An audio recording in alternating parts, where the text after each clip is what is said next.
সকাল সকাল রেডি হয়ে বেরিয়ে পড়লাম, যাচ্ছি জগন্নাথ দেবের পুজোর উদ্দেশ্যে। চলো দেখা যাক কেমন ভিড়। জয় জগন্নাথ। এখন সকাল 6টা আর আমরা চলে এসেছি শ্রী শ্রী জগন্নাথ দেবের মন্দিরে। সকাল সকাল এলে ভিড়টা কিছুটা কম পাওয়া যায়, সেই ভেবেই সকাল সকাল আসা। তো চলো সামনে এগিয়ে যাই, দেখি ঠিক কতটা কি লাইন রয়েছে।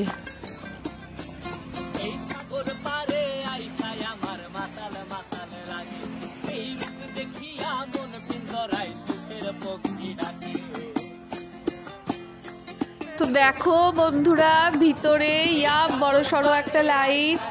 আমরা আমাদের পান্ডাকে খুঁজে খুঁজে বেড়াচ্ছি, কি করব বুঝতে পারছি না, কোন দিকে ঢুকবো। অবশেষে আমাদের পান্ডার দেখা পেয়ে গেছি।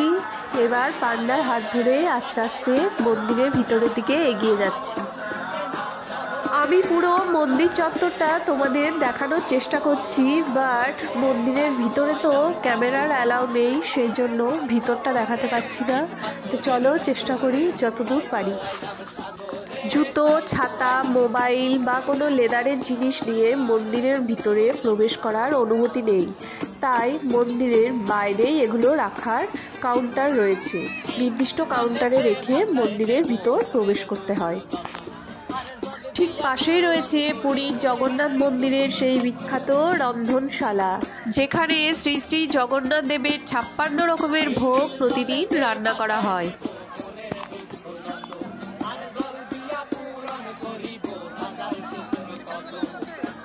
তো শেষমেশ জগন্নাথ দেবকে পুজো দিয়ে দর্শন করে আমরা এই মাত্র বাইরে বেরিয়ে এলাম।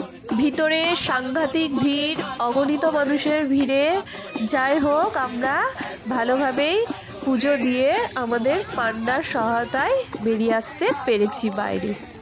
মন্দির চত্বরের আশেপাশটা একটু ঘুরে নিয়ে আমরা ওখান থেকে বেরিয়ে এলাম।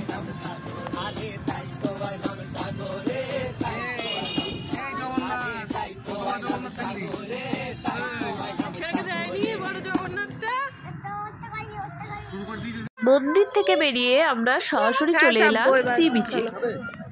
সোজা এসে আগে 1 কাপ গরম গরম চায়ে চুমুক দিলাম। এক চুমুকেই যেন শান্তি। এদিকে ছোট্ট ভাইপো খেলনা কেনার জন্য বায়না করতে লাগলো। খেলনা কিনে নিয়ে দাদা ও ভাই দুজন মিলে বালিতে বসে বসে খেলা শুরু করে দিয়েছে। কত সুন্দর ঘর! দামা কি বানাচ্ছ? দারুণ হয়েছে, দারুণ। শাশ্বতী একদম গটগট করে উঠের পিঠের ওপর বসে পড়ল। আমার কিন্তু প্রচন্ড ভয় করছিল।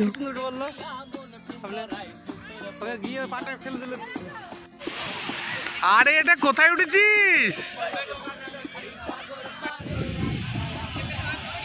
টাটা দাও, টাটা দাও।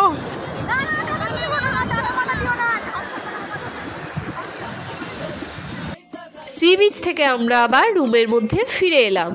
লাঞ্চ কমপ্লিট করে আমরা আবার বেরিয়ে পড়লাম বেলা 3টে নাগাদ। এখন বাজে বেলা 3টে আর আমরা কিছুক্ষণ রেস্ট নিয়ে আবার বেরিয়ে পড়েছি বিপত্তারিণী চণ্ডী মন্দির যাব বলে।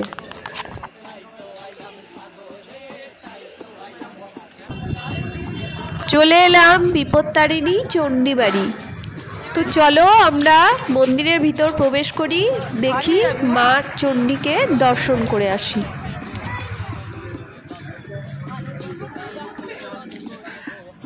জয় মা, সবার মঙ্গল করো মা। পাশেই রয়েছে জগন্নাথ দেব। চণ্ডী মাতার মন্দির থেকে বেরিয়ে আমরা চলে এলাম গুপ্ত বৃন্দাবন। তো চলো গুপ্ত বৃন্দাবনে প্রবেশ করি, দেখি ভেতরে কি কি রয়েছে। টিকিট কেটে আমরা ভিতরে প্রবেশ করার অনুমতি পেলাম।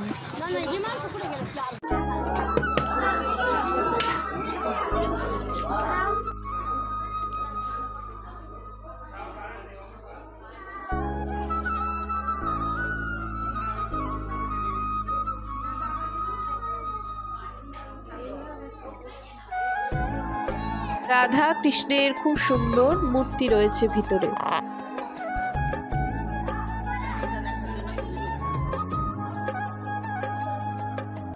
আমরা চারিপাশটা ঘুরে ঘুরে দেখতে লাগলাম। পুরীতে বেড়াতে আসা পর্যটকদের জন্য এই গুপ্ত বৃন্দাবন একটা আকর্ষণীয় স্থান।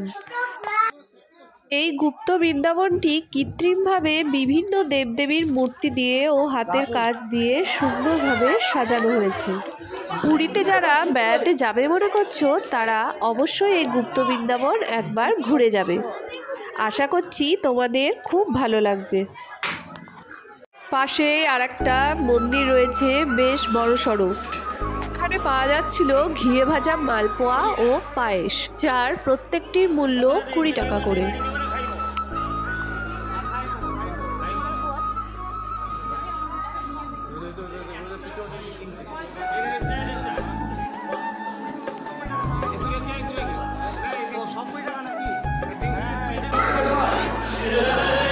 এদিক সেদিক ঘুরতে ঘুরতে ছেলের চোখে পড়েছে ঘূর্ণি খেলনা। ব্যাস 2 ভাই মিলে চেপে পড়লো ঘূর্ণিতে। কিছুক্ষণ খেলা করার পর তারপর আবার আমরা রওনা দিলাম। ওখান থেকে বেরিয়ে আমরা চলে এলাম ওমকারেশ্বর মন্দিরের উদ্দেশ্যে।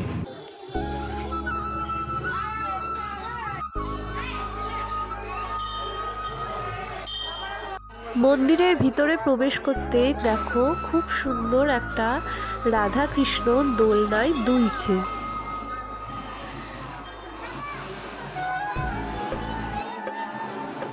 পাশে রাখা ছিল কিছু কচ্ছপ ও মাছ, যা গামা ও হালবু দেখে ভীষণ খুশি হয়েছিল।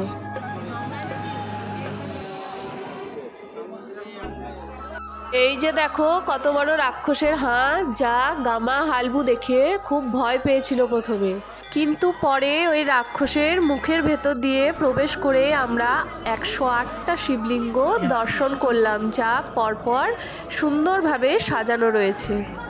এখানে 108টি শিবলিঙ্গের প্রত্যেকটির নাম আলাদা আলাদা করে সুন্দরভাবে দেওয়া আছে।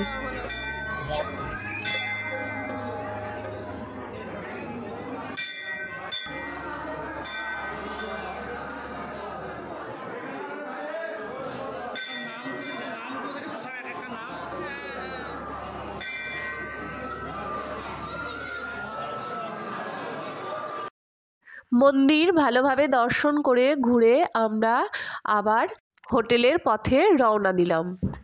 তো আমার আজকের ভিডিও এই পর্যন্তই। পুরীতে দ্বিতীয় দিন আমরা সারাদিন কি করলাম, কেমনভাবে কাটালাম, পুরোটাই তোমাদের দেখালাম। পরের ভিডিও দেখার জন্য তোমরা অবশ্যই আমার এই চ্যানেলটিকে সাবস্ক্রাইব করে রেখো। ততক্ষণ সবাই ভালো থেকো, সুস্থ থেকো, আনন্দে থেকো।